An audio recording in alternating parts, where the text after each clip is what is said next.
Hello, everyone. Welcome to another exciting edition of Hardfire Media Liberal Conversations. My name is Cameron Weber.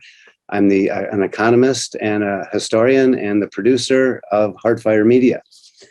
Today, we're doing a second part of our conversation on 20 years of the USA Patriot Act. With me today, I've got Marcy Berry, Erik Frankel, and John Clifton. When I put together the idea for this show, which is basically based a lot on John Clifton's interest in national security issues. John, you've been studying national security issues now for quite some time. Yes, and there's a little caveat to that, in that sometimes national security means whatever the CIA wants to take control of, or have more power and control of here and abroad. We were looking off the discussion before about imprisoning people and the problems with what the Patriot Act introduced. And one of the main things about national security is that it was focused on foreign threats, which is the more constitutional way of looking at things and structuring things. But what laws like the Patriot Act did was eviscerate the wall between the foreign enemy and the domestic citizenry.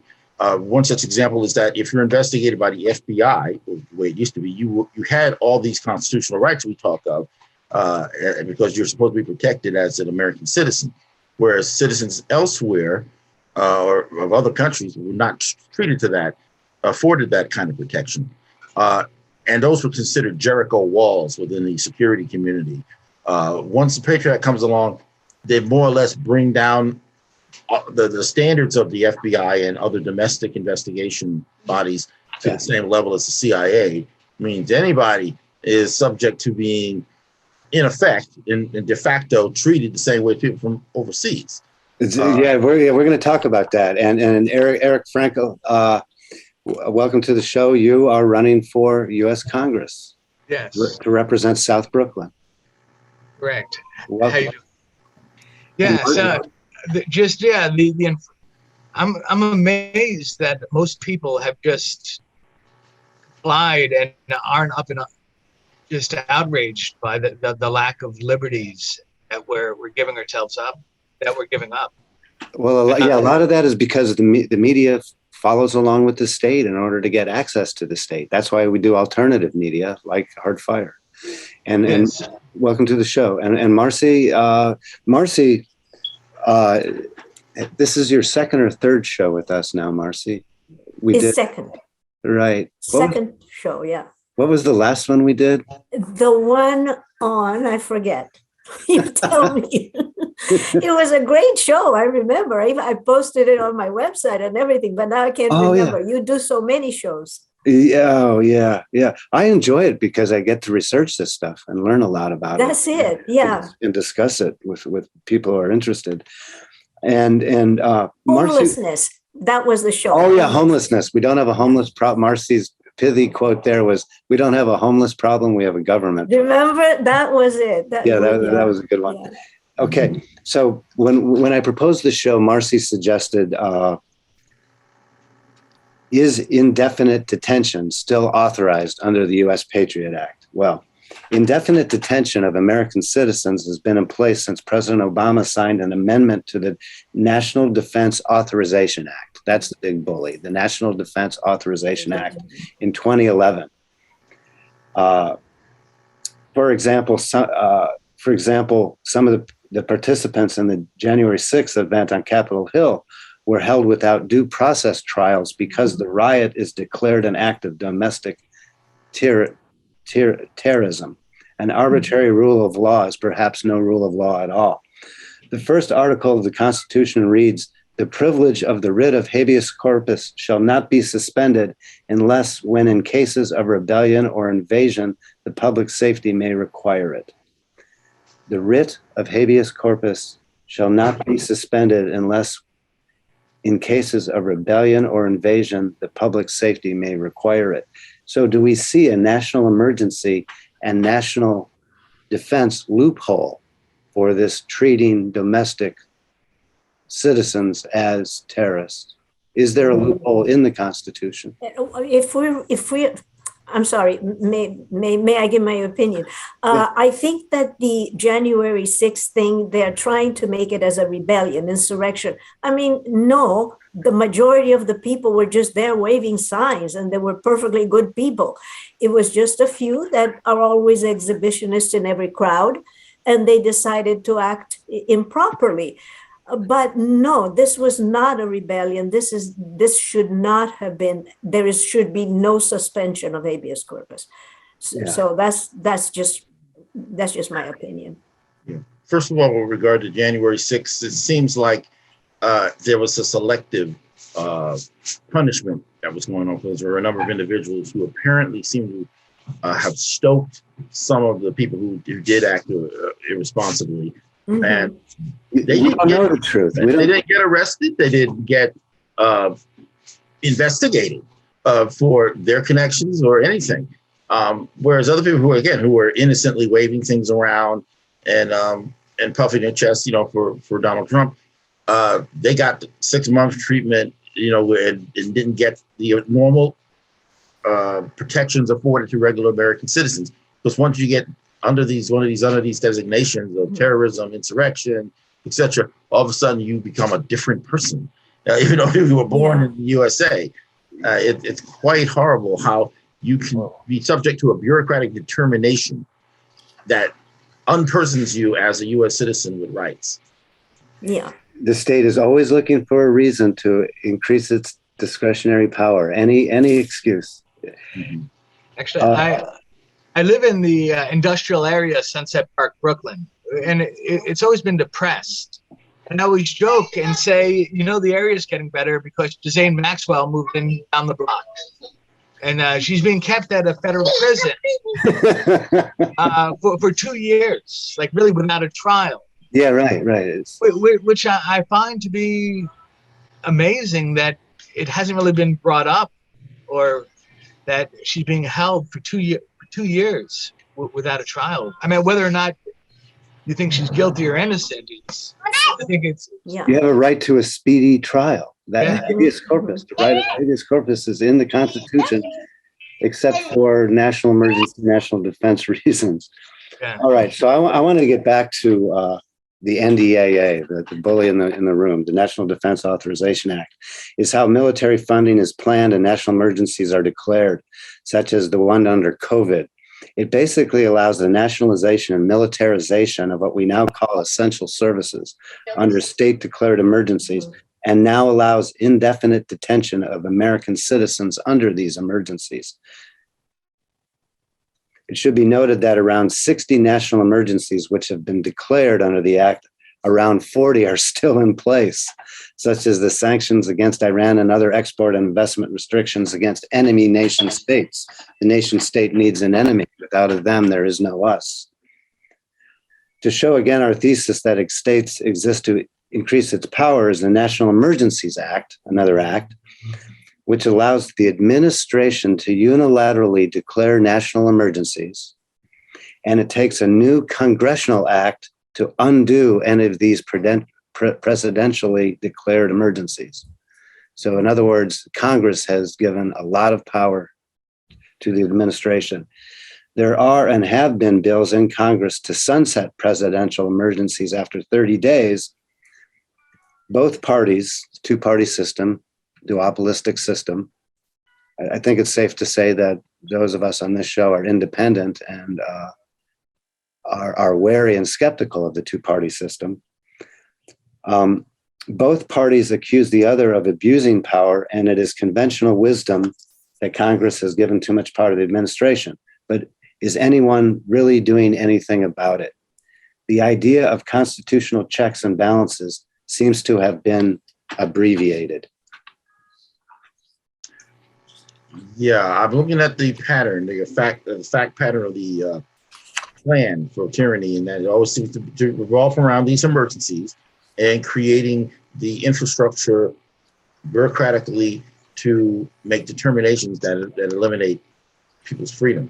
And the Congress is supposed to be the source of a lot of these powers. What they do is they put them in these big giant bills, thousands of pages, and they delegate everything to the executive branch to enforce.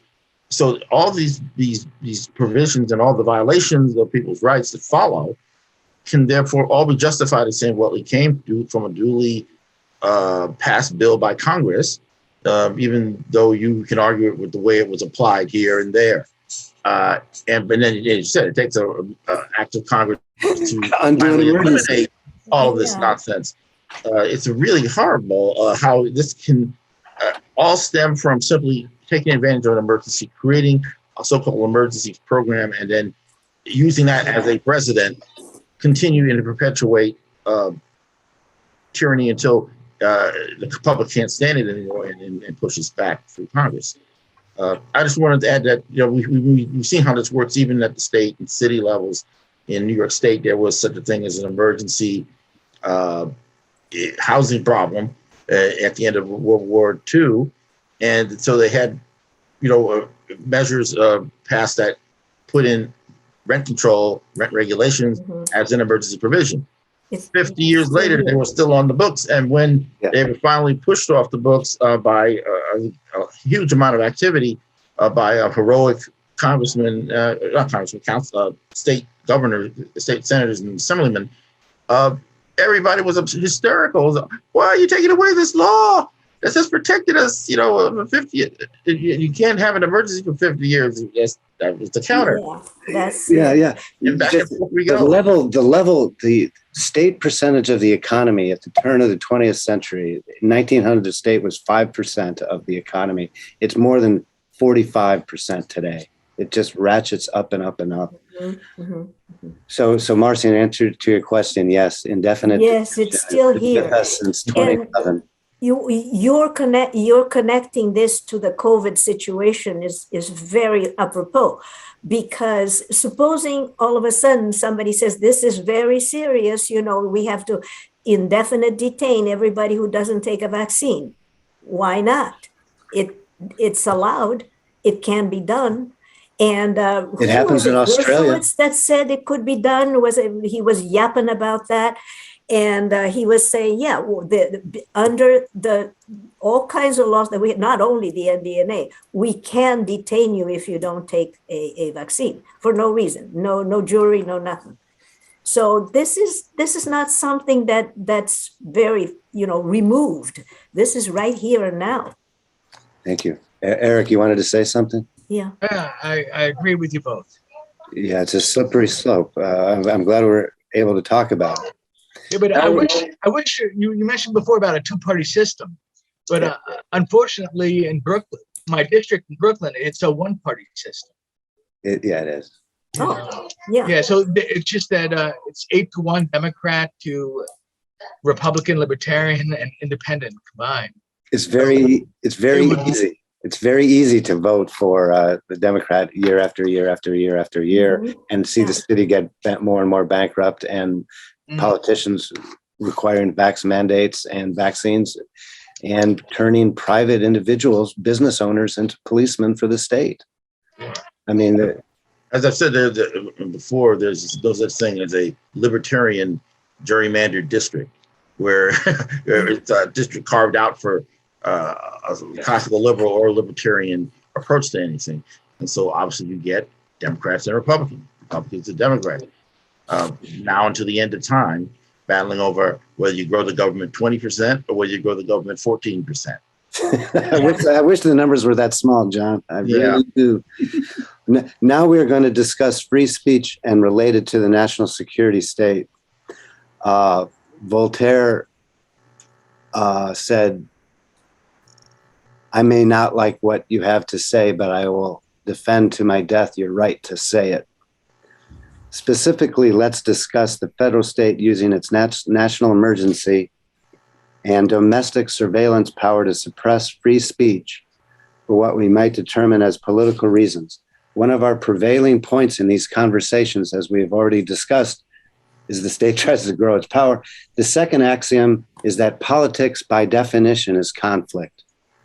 This is the opposite of relations in the private sphere, which are, by definition, peaceful, based on mutually agreed upon exchange. The goal of politics is to get elected, and we might add a contemporary corollary to this, to get elected through the systemic creation and organization of hatreds.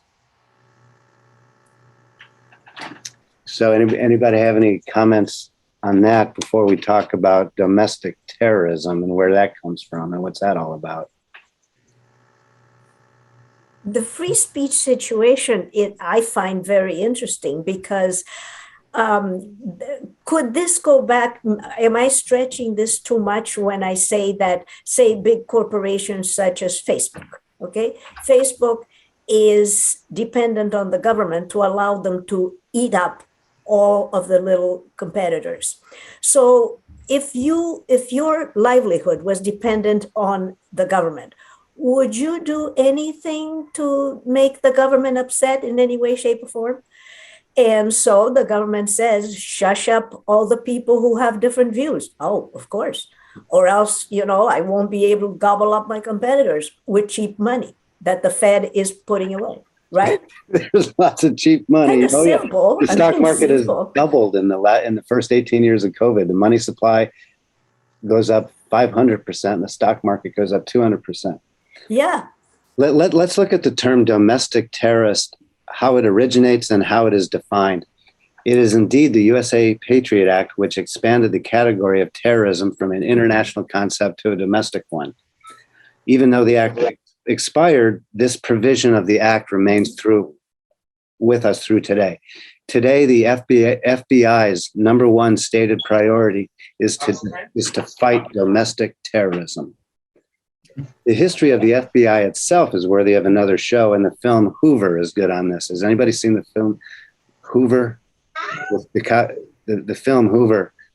If you get a chance about the founder and head of the FBI for 50 years, his name is J. Edgar Hoover, and it just shows how the aggrandization of power, bureaucrats get this aggrandization of power, and the FBI now has become entwined domestically through all levels of state and local government. I would say the innocent theory about how the FBI got to this point is that they got power and they wanted more. But the larger theory that goes into talking about things like the deep state and the swamp posits that the entire deep state intelligence portion of the government, which includes all the intelligence agencies, CIA, FBI, NSA, whatever, their end game was to turn terrorism into an assault on domestic dissent. Because without dissent, you can't have resistance against the power grabbing of the omnipotent state. So these laws were created and worded in such a way that it could eventually be bent to concentrate on domestic threats, even though those threats may be minuscule. I mean, anybody can look at Wikipedia right now under its pages for the Ku Klux Klan and for neo-Nazis, and you can find that there are only like a couple of thousand Klan in the United States. There are only a couple of hundred Nazis who are active in the United States. It's a minuscule problem. White supremacy and is minuscule. Yeah. And here we are, we're fighting this phantom war against domestic extremism. Indefinite detention for American citizens. So here's the FBI's. There's Austin. Here's the FBI's definition of domestic terrorism: violent criminal acts committed by individuals and/or groups to further ideological goals, stemming from domestic influences, such as those of political, religious, social, racial, or environmental nature. So violent criminal acts to further ideological goals. So there is a very big line between free speech, which criticizes what the government does, versus violent crime, which is already illegal. What we are proposing today is that this line is being crossed and that speech is being curtailed through the labeling of speech acts as domestic terrorism. And I wanted to point out that one of the largest ideologies that we're dealing with today, again, violent criminal acts committed by individuals and or groups to further ideological goals, is the goal of statism. In other words, where the state is seen as having all the solutions to society's problems. That is a huge ideological problem. That is a huge ideology, statism, and the state has a monopoly on coercion. So the state in itself, I hate to say it, is an ideological driven force. So aren't those pushing statism domestic terrorists themselves by enforcing their ideology? Can we assume that the American political system as is hypocritical and arbitrary? How can a criminal act be defined twice, both locally and federally? What about double jeopardy under law?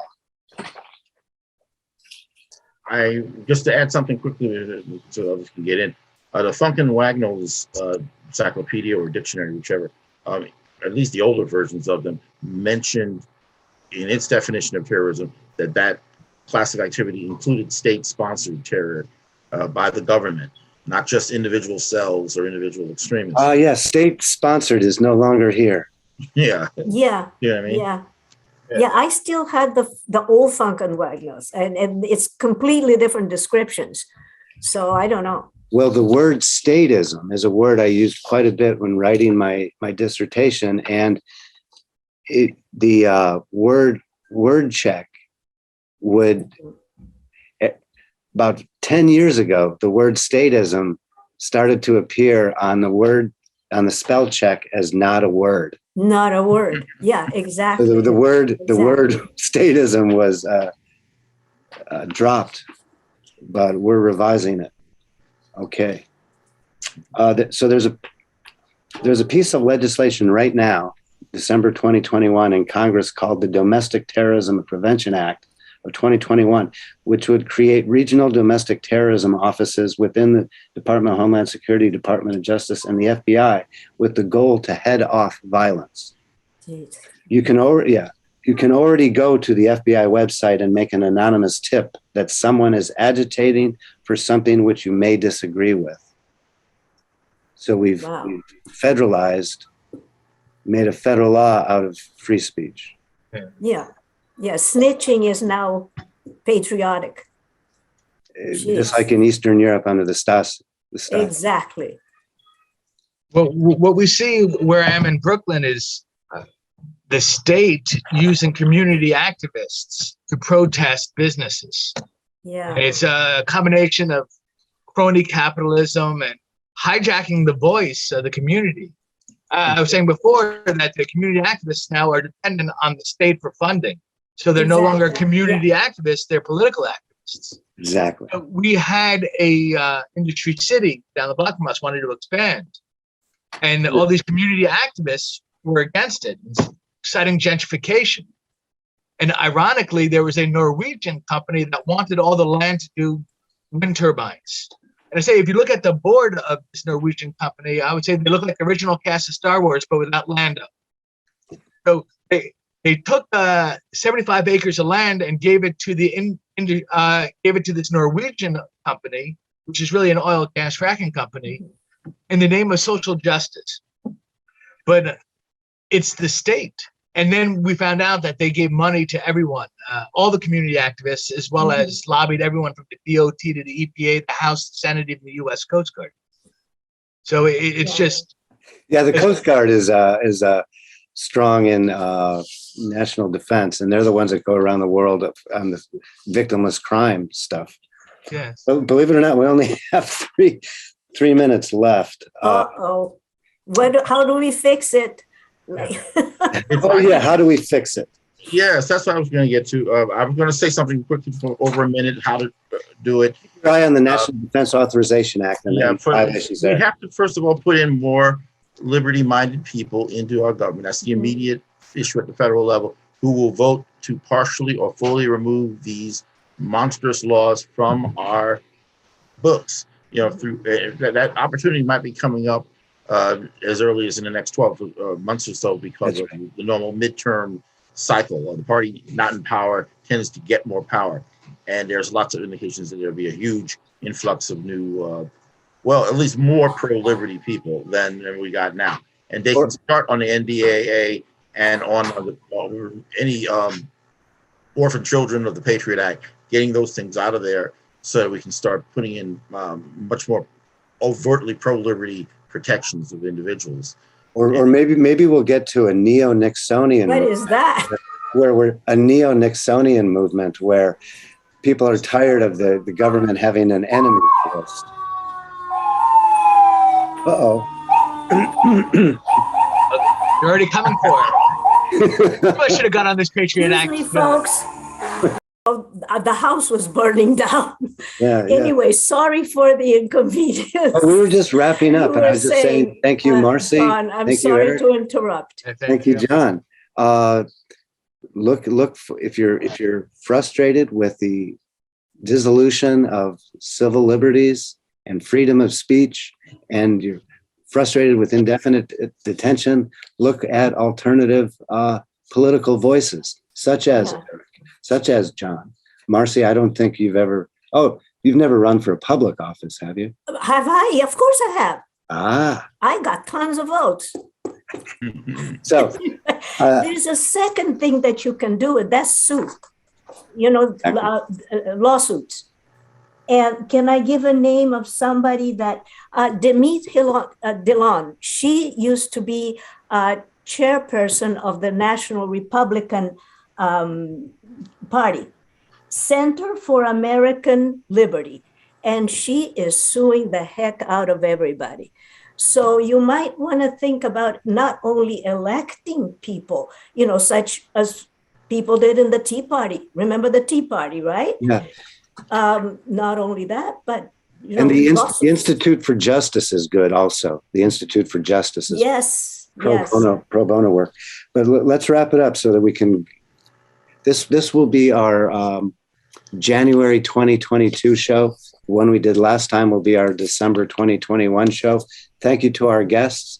Thank you for watching Hardfire Media Liberal Conversations, and we'll see you next time. Thank you. Thank you. Bye-bye, everybody. Bye. It's a pleasure. For the greater community. 1, 2, 3, 4.